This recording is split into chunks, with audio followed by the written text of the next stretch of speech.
Pardon the interruption, but I'm Mike Wilbon. The World Series begins tonight, Tony. When you were a kid, did you dream of playing in one? I'm Tony Kornheiser. I didn't, but my classmate did. A kid by the name of Abner Doubleday. Yeah. They call it the World Series then? They call it something else. They call it a game. Series. No, they just called it a game in the backyard. Like when he invented it, he didn't have that far-reaching look about a World Series. Full truth. You were in a Giants uniform wearing 24, right? Oh, I'd love to have been in a Giants uniform wearing 24. He was my idol. I know. Willie Mays was my idol. Welcome to PTI, boys and girls. In today's episode, Adam Silver has issues, the Chargers roll the Vikings, and Aaron Rodgers gets ready to face Jordan Love. But we begin today with the World Series, which opens tonight, finally, in Toronto, between the Blue Jays and Dodgers. The Blue Jays are 7-4 this postseason. The Dodgers are 9-1. The Blue Jays have a lot of homers, 20 in 11 games. They've scored 71 runs. The Dodgers have had great starting pitching. Their starters have an ERA of 1.40 over 10 games. Wilbon, do you expect the Dodgers' starting pitching dominance to continue against the Blue Jays' hot hitting? No. It has nothing to do or little to do with the Blue Jays' hot hitting. It has to do with just the nature of baseball. And stuff changes, particularly when you get, which you should never get in baseball, 6 days off. I agree 100%. What the Dodgers have had. I agree. And you and I have been fascinated. We've talked about starting pitching all month. That's right. It's great for us, you know, like a flashback to a place in our lives where starting pitching meant everything in October. It still means a lot because we've seen the Dodgers just dominate with great starting pitching. Do I expect after 6 days down that the Dodgers are going to roll even those same four guys out there and just mow down Toronto? Not necessarily. Tony, I think they'll be good. I think we'll get some 4-3 sort of games. Do I think the Dodgers are going to come out and just handcuff Toronto with Bichette back in the lineup too? No, I don't. Do you like the Dodgers to win the series? Yes, I do. Okay. All right. So we're going to be agreed on all of these things. My feeling about this is very similar to your feeling about this. The Dodgers pitching has been phenomenal. Starting pitching has been phenomenal. There's no other word for it. Their opposition batting average is 132. That's unbelievable. But yes, this is a long layoff. What I worry about, baseball is an everyday sport. Yep. When you take this much time off, then you worry about rust instead of rest. And I have something here. It's an ominous statistic. This year will be the 5th time since 1985 that one team in the League Championship Series swept and the other went 7 games. In the previous 4 times this happened, the 7-game team won every World Series, right? I mean, the Dodgers. You know, I think the Dodgers will win because I think good pitching trumps good hitting, and the Dodgers can hit. The Dodgers can hit. This is one of the best hitting Dodgers lineups ever. They have more runs in the regular season than Toronto, 825 to 798. Toronto doesn't have a top of the order like the Dodgers. No, with Ohtani and Betts and Freeman. But again, Mike, you know what it feels like? It feels like the World Series is a bowl game that we've waited so long. And so look, I think Toronto's really good. Their batting average, team batting average in the postseason is 296. That's unbelievably high. The Dodgers is 256. So I respect them. The hottest guy in baseball is Vlad Guerrero. They have more home runs than strikeouts. That doesn't happen. If Toronto can get to the Dodger bullpen, then they're in good shape. With Guerrero, they're in good shape. And Springer, and Bichette back in the lineup, another small thing. Can hold up. Toronto won more games in the regular season, so they have home field. They have a maximum of 4 games there. They're 54-27 at home. Great home record. So, and yet I will be surprised if the Dodgers lose. I will. Surprised? Surprised. Okay. Yeah. All right. I'm looking forward to this. And by the way, if Snell goes out there tonight and gives up 3 hits in 7 innings, then it's on. Yeah. Right? Then you keep that momentum. Right. You feel pretty good. That's right. Let us revisit the gambling story in the NBA from yesterday. Terry Rozier of the Miami Heat was arrested in connection with alleged insider information betting. And Chauncey Billups, coach of the Trail Blazers, was arrested for his alleged involvement in a poker scheme that has mob implications. Wilbon, this is at least a public relations nightmare for the NBA. Total. What sort of pressure is on Commissioner Adam Silver right now? None. None he can do. He couldn't do anything on the front end. He doesn't have the power of subpoena. He wasn't going to be able to compel witnesses to testify or to give him information. Nothing. They're not a law enforcement organization. Adam Silver, now, you could from a public relations standpoint, you can stand there and huff and puff and pound the table and look like a tougher guy. I don't know what David Stern would have been able to do. He might have been able to project something different. He would have tried. He would have tried.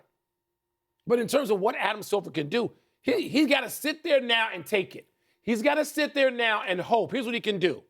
He can pray every night that this is the iceberg in full and not just the tip. All right. That's about it. So let me start by stating, for the record, nothing happened today that advanced this story from yesterday. Good point. We don't know if it's going to widen out. We don't know if, as you say, it is the tip of the iceberg or the iceberg itself.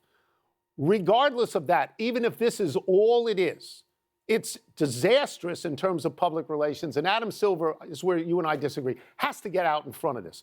I was honestly stunned last night that he did not go on the pregame show with Ernie Johnson and Shaq and Kenny Smith and Charles. He should have been there because they talked about it at great length. And because they're NBA guys, that might have been a soft landing. To me, it looks like he's hiding under his desk. I refer to my notes.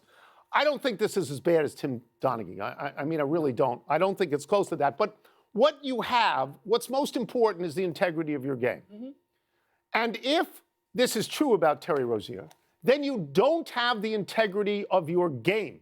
And that's, and you had an investigation into him, however limited you might have been, you cleared him because you let him play. Now you have an investigation into Steve Ballmer and Kawhi Leonard.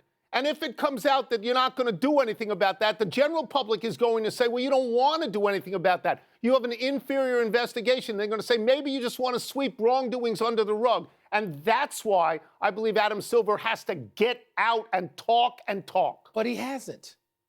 And you know what they're going to do tonight? They're going to play the damn games. And he's not going to say a word. I don't think so. You say he has to get out I front. do. I think he has to. And he's not going to. And, Tony, here's the shame of it. He was in front on this. He wanted sports gambling. He wanted it. Therefore, Tony, people don't care. They're not going to stop watching the games. They're not going to stop buying the stuff they wear, the jerseys. I think they care. Tony, I think they care if they think it's crooked. Crooked? What does that mean? That's an old-fashioned notion that the NBA's target audience is not familiar with in any way whatsoever. They're going to consume the product and not care. Millions of people on a daily basis bet. Yes. They bet the NBA. Yes. But if they feel that the NBA is not legit, that there is what would lead charlatans out there, things like Terry Rozier. Terry Rozier didn't even fix a game. He took himself out early. He enriched himself and some buddies. He may not have deliberately fixed the entire game. He fixed his part. Allegedly. He fixed his part, allegedly. Toss up which quarterback has more on the line when they meet on Sunday night, Aaron Rodgers or Jordan Love? Jordan Love has nothing on the line. The answer to this is Aaron Rodgers. Aaron Rodgers, and why is that? Because this is it for Aaron Rodgers. This is his last year. This is his one shot against the team where he made his reputation, his one shot against the team where he won a Super Bowl and won 4 MVPs, and his one shot against the team, as you well remember, that traded up to get Jordan Love while Aaron Rodgers was still great. Aaron Rodgers thinks about things like this. Now, everything he has said so far about Green Bay and Jordan Love, it's like he's reading from a script on how to be a nice fella. And he's, is it convincing? Maybe for some. But, Aaron Rodgers sees this game as part of his legacy. Jordan Love's got years to go in this. And they lost last week, Pittsburgh. And Aaron Rodgers sees himself as having to staunch that. That's how he thinks. I think it's all on the line for him and not at all for Jordan Love. I don't give a damn what Aaron Rodgers thinks. Well, that's part of the question. No, I'm judging this. And it's all on the kid.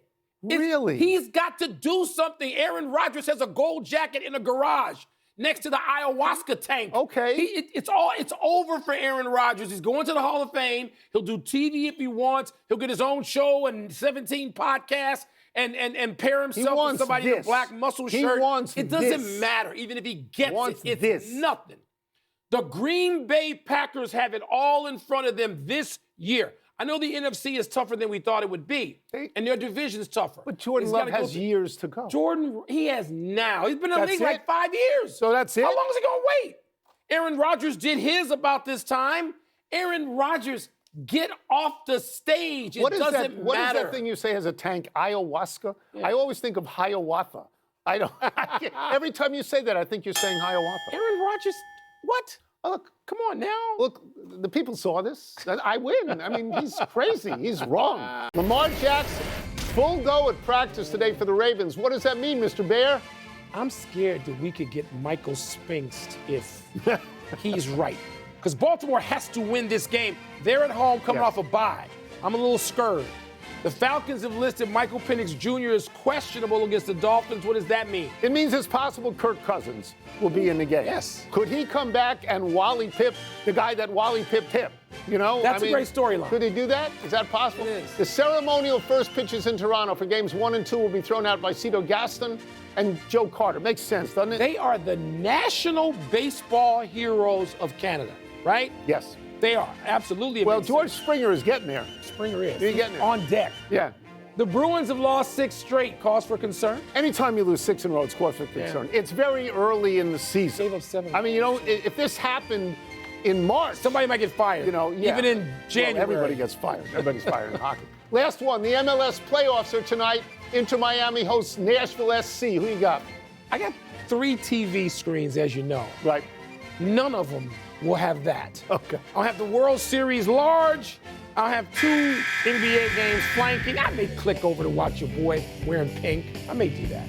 We're out of time. We'll try to do better the next time. I'm Tony Kornheiser. I'm Mike Wilbon. Have a great weekend, knuckleheads. And now, your Sports Center. Oh, I thought you were going to watch El Clasico. Oh, El Clasico Sunday morning on the Deuce.